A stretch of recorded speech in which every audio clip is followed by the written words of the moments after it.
भी रूप में हो, नरेंद्र मोदी के जो वोट बैंक कहें या उनकी ताकत कहें, राजनीतिक ताकत कहें, वो हुआ करते थे इसलिए कह रहा हूं क्योंकि उस मर्म को, उस दर्द को, उस दुख को राहुल गांधी ने हाथ से टच करके समझा है, जाना है। और वो भारत जोड़ो यात्रा के दौरान आपने भी देखा, हमने भी देखा, आप तमाम लोगों ने भी भारत जोड़ो यात्रा के दौरान आप लोग देख ही चुके हैं, जा ही चुके हैं, हम लोग भी काफ़ी कवर किए उस दौरान। लेकिन अब उसके बाद की परिस्थितियां जो हैं वो बिल्कुल दूसरी नज़र आ रही हैं, जिसमें राहुल गांधी के पास एक अनुभव है, देखना, महसूस करना और उसको अब साझा करना। राहुल गांधी अब साझा कर रहे हैं, थिंक टैंक्स देख रहे हैं कि नहीं, ये तो वही बोल रहा है जो हम भी सोचा करते थे, समझा करते थे।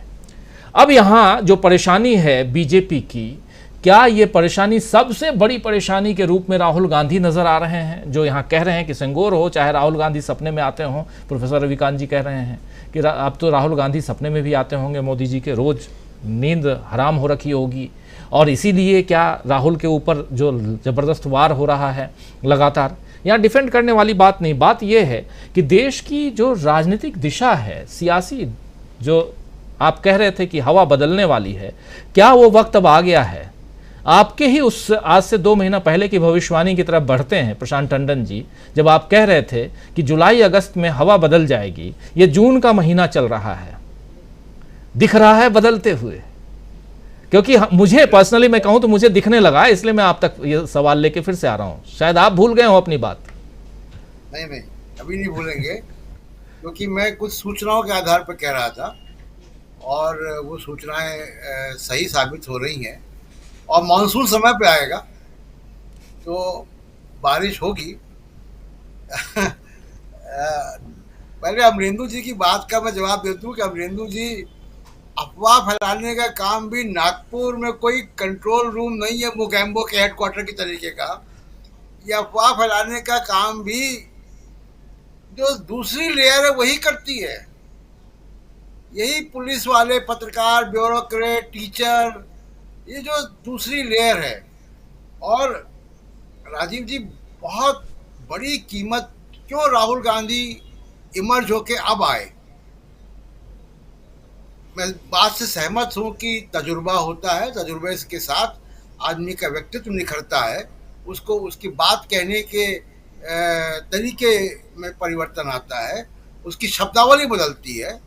ये सब बातें अपनी जगह है, लेकिन मैं वैचारिक राहुल गांधी को, जो राहुल गांधी का आज का विचार है, मैं आप सबसे कहता हूं और हमारे दर्शकों से भी कहता हूं, आप 15 साल पहले का कोई वीडियो राजस्थान का, उड़ीसा का, कहीं का निकाल के देख लें और सुने उसको। जिस वक्त राहुल गांधी को पप्पू कहा जा रहा था, उस वक्त के वीडियो निकाल के सुने।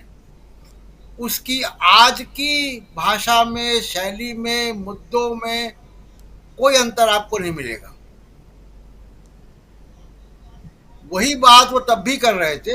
एक सराउंड, आमतौर पे क्या होता है कि जो ज़्यादातर समाज में लोग होते हैं, वो सराउंड साउंड पे चले जाते हैं कि आपके हमारे इर्द गिर्द आवाज़ें क्या आ रही हैं, और उन आवाज़ों पे से प्रभावित होते हैं, और उन आवाज़ों से प्रभावित हो रहे थे। अब वो आवाज़ें कौन हैं और क्या वो आवाज़ें कम हुई हैं, क्या उन्होंने सरेंडर किया है? राजीव जी, हमारे आपके, हम जिस समाज से आ रहे हैं, हमारे रिश्तेदार या समाज के लोग, मैं ऐसे लोगों को जानता हूं जो अपने घर में भी अंग्रेजी बोलते हैं, जो अपने बच्चों को विदेशों में पढ़ने भेजते हैं, जो विदेशी नॉवेल पढ़ते हैं। कभी उन्होंने मुंशी प्रेमचंद का नॉवेल भी नहीं पढ़ा होगा। सोचिए वो उस व्यक्ति की मनस्थिति, सोचिए कि वो व्यक्ति अपने सूट में अपना नाम लिखवाए हुए नरेंद्र मोदी को, नाले में गैस से चाय बनाने वाले नरेंद्र मोदी को, बादलों में रडार काम नहीं करेगा उस नरेंद्र मोदी को वो अपना नेता माना बैठा हुआ था। कोई बहुत बड़ी मजबूरी होगी कि उसने अपने हलक से ये निकला। मैं ऐसे बहुत से लोगों को जानता हूं, ऐसे बहुत से लोगों को जानता हूँ जिनके घरों में ऑक्सीजन नहीं मिला और मौत हो गई, उसके बाद भी जाके वोट दे आए। ये कोई मजबूरी है। हमारे देश में पहले भी कहा है कि समाज शास्त्र का बहुत अच्छा काम नहीं होता है। मुझे लगता जी है कि जो वो लोग थे वो अब हिम्मत हार गए और इसीलिए आरएसएस के तेवर बदले हुए नजर आ रहे हैं। इसलिए बहुत सारी चीजें जो हैं वो ठीक होती हुई दिखाई देंगी। और दूसरी बात राजीव जी, 21st सेंचुरी के लोकतंत्र में नरेंद्र मोदी सिंगल लेकर शासन करना चाहते हैं, ये एक साइज के नट बोल्ट है ही नहीं, ये फिट ही नहीं होंगे। और सही। इसलिए आप देखिए ना कि वो जो जज है जो बैठा हुआ, जो रिटायर्ड जज है, जो सुप्रीम कोर्ट का जज है, जो हाई कोर्ट है, जो प्रोफेसर है, कितना भी बड़ा प्रशंसक हो मोदी साहब का, कितना भी उसको राहुल गांधी से नफरत हो, वो अपने मन से इस बात को अप्रूव नहीं कर पाएगा, क्योंकि वो ग्लोबल सिटीजन है। उसके 4 दोस्त अमेरिका में रहते हैं, तीन इंग्लैंड में रहते हैं, उसके घर के लोग बाहर पढ़ते हैं, वो उसको एक्सेप्ट ही नहीं कर पाएगा। तो नरेंद्र मोदी जी जहां जा चुके हैं वहां से वापस नहीं आ सकते। उनका फ्रस्ट्रेशन बढ़ेगा। मुझे तो बहुत डर है कि कहीं वो सीनेट और कांग्रेस के भाषण में वो लोकसभा के या राज्यसभा के स्तर का भाषण न दे आए। इतना उनके ऊपर अभी भूत सवार है राहुल गांधी का। वो रैली जैसा भाषण न दे आए वहां पे, कोई ऐसी अपशब्द में बात कर दें, कोई सीना वीना ठोक के वहां कोई बात कर आए, क्योंकि ये उन देशों की संस्कृति के बिल्कुल खिलाफ होगा और उसको अप्रिशिएट नहीं कर पाएंगे।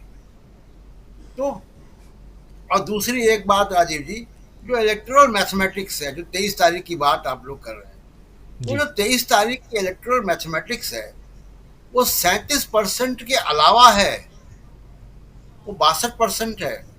और ये 37% भी कुछ स्टडीज ऐसी आई हैं कि 37% तो पोल्ड वोट्स का है, जो वोट पड़े। कुल मतदान का, कुल उस जनसंख्या का जिसको जो जो मतदान दे सकता है, उसका तो 25% है। अब उसमें जो वोट शेयर बढ़ेगा, वो वोट शेयर किनका बढ़ेगा? या उन दलों का बढ़ेगा जिन जिन जो जो सामाजिक चेतना के साथ खड़े हुए हैं, या उन दलों का बढ़ेगा जो सिंगल को लेकर संसद में जा रहे हैं? देखते हैं 23 तारीख के बाद कैसे ये चक्र घूमता है, लेकिन बहुत तेजी से घूमेगा। जी बिल्कुल, हवा बदल रही है, हवा बदल रही है, चक्र बहुत